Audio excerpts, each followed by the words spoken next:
पशुपति व्रत की मूलता शिव महापुराण में बता दी गई थी। पशुपति व्रत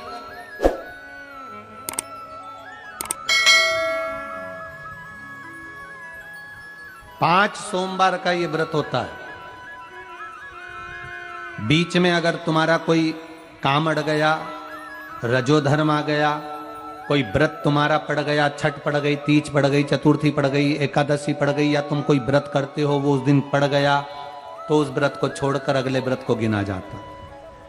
सुबह पूजन की थाली लेकर मंदिर में जाते हैं, भगवान का अभिषेक पूजन करते हैं, थाली लेकर वापिस आ जाते हैं, उस थाली को अपने घर में रख लेते हैं। उसी थाली को शाम के समय फिर वापिस मंदिर में लेकर जाते हैं, उसमें 6 दिए रखकर ले जाते हैं घी के। प्रसाद एक कटोरे में जिसमें भी लगकर ले जाना है, 3 हिस्से मंदिर के अंदर उसके करे जाते हैं। दियों को मंदिर में जमीन पर नीचे रखा जाता है, 6 दियों को प्रसाद के 3 हिस्से कर दिए जाते हैं। शिव जी की पूजन कर दी जाती है। पूजन कर कर प्रसाद के 2 हिस्से मंदिर में रख दिए जाते हैं। जो कागज ले गए, दोने ले गए, पात्र ले गए, उसमें 2 हिस्से वहीं छोड़ दिए जाते हैं। 1 हिस्सा थाली में रख लिया जाता है। 5 दिए जो जलाए हैं वो वहीं रखे रहने दो। 1 दिया जमीन पर से वापिस उठा लो, जिसको जलाया नहीं है उसको थाली में रख लो। शंकर भगवान से प्रार्थना करो, बाबा आज मेरा पहला पशुपति व्रत है, भोलेनाथ आप स्वीकार कर। मेरे मन की कामना ये है बाबा, जिसके कारण मैंने ये व्रत किया है। व्रत का बोलकर, दिया लेकर, प्रसाद का 1 हिस्सा लेकर, थाली लेकर वापिस अपने घर पर आओ। घर के दरवाजे में जब अंदर प्रवेश करो, सीधे हाथ की ओर बाहर घर के बैठ जाओ, घर की ओर मुख करो और सीधे हाथ की ओर बैठकर घर की ओर मुख कर कर वहीं पर 6ठे नंबर का जो दिया लेकर आई हो उसको जला लो। बाबा से यहाँ प्रार्थना कर लो, भोलेनाथ मेरा कार्य ये है, इसको सफल करना। घर में प्रवेश कर जाओ।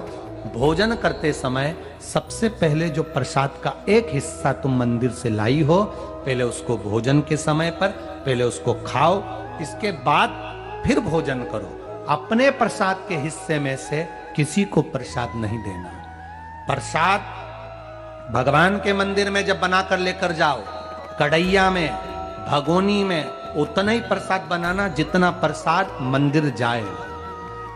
आप 1 कटोरा भरकर ले गए और थोड़ा सा कढ़ैया में छोड़ दिया तो आपका व्रत सफल नहीं हो पाएगा। प्रसाद उतना ही बनाना, अगर ज्यादा बना है तो ज्यादा ले जाना पड़ेगा, कम बना है कम ले जाना पड़ेगा। प्रसाद कढ़ैया में, पात्र में छूटना नहीं चाहिए। जो शंकर जी के लिए बनाया है तुमने, उतना की उतना पूरा लेकर जाना पड़ेगा। ये नहीं कि मैं बच्चों के लिए थोड़ा बना के छोड़ जाऊं, बच्चों के लिए थोड़ा घर वालों के लिए बनाकर छोड़ जाऊं ना, जितना बनाया सारा लेकर जाना पड़ेगा। इसलिए उतना बनाओ जितना तुम्हें मंदिर में ले जाना। पात्र खाली होना चाहिए, तब उसको लेकर जाओ। 3 हिस्से करो, 2 हिस्से मंदिर में रखकर 1 हिस्सा लो। 4 व्रत पूरे हो जाएं, 5वां व्रत रहे। बाबा से विनती करते हुए 108 चावल के दाने, मूंग के दाने या फूल या पंखड़ी या बेलपत्र आदि जो भी आप बाबा को 108 चढ़ाना चाहें वो ले जाओ। एक श्रीफल, कुछ भेंट साथ में लेकर जाओ। भगवान को नमन कर कर भाव के साथ में ध्यान देना। जो 108 सामग्री ले गए हो वो भगवान को समर्पित करो। नारियल और भेंट 11 रुपए, 21 रुपए, 51 रुपए जो भी तुम लेकर गए हो, वो जो जलाधारी है, जलाधारी का मतलब होता है ये जहां पर शिव जी का शिवलिंग रखा है, ये जलाधारी, ये जल, नारियल, भेंट इस जलाधारी पर कभी नहीं रखना चाहिए। जो नारियल भेंट जलाधारी पर रखते हैं उनकी भी कामना पूर्ण नहीं होती। ये नारियल भेंट या जो भी फल है, फ्रूट्स है, वो इस जलाधारी पर नहीं, जमीन पर रखो। पर इस जलाधारी पर जहां भगवान शंकर का शिवलिंग रखा है, गोल जल देते हैं, जलाकर दीप रख देते हैं। 6ठा 5वां व्रत भी ऐसे ही करो और बाबा से विनय करो, पशुपति नाथ से विनती करो। पशुपति व्रत एक ऐसे व्रत हैं जो नारी, पुरुष, बच्चा, बूढ़ा जो करता है उसकी मनोकामना भोलेनाथ पूर्ण जरूर करते हैं, ये निश्चित है।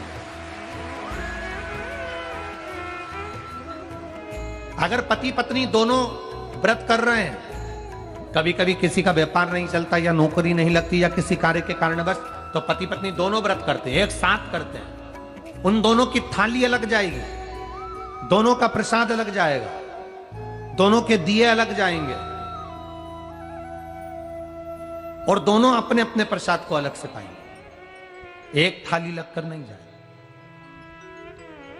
मां और बेटा कर रहे हैं तो भी थाली दो ही जाएगी, बेटी और मां कर रही है तो भी थाली दो ही जाएगी।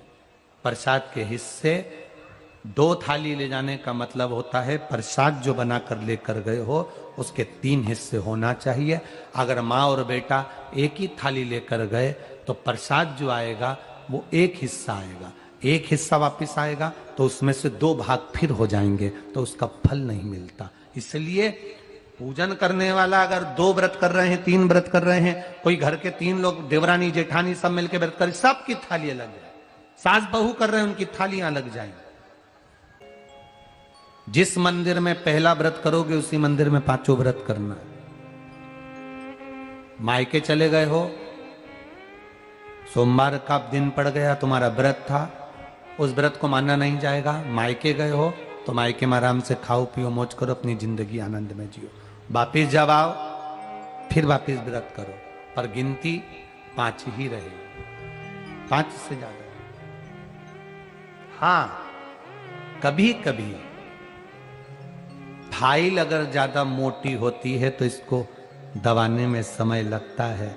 कभी कभी 3 महीना इंतजार करा, व्रत करा और पूर्ण नहीं हुआ, समझ लेना कुछ ना कुछ बाबा को बुलाने में कमी रह गई होगी, कहीं अहंकार आ गया होगा, प्रसाद बनाते समय कुछ भूल हो गई होगी, दिया मंदिर में भूली आई होंगी, या कुछ कारण हो गया होगा, कुछ ना कुछ हुआ है।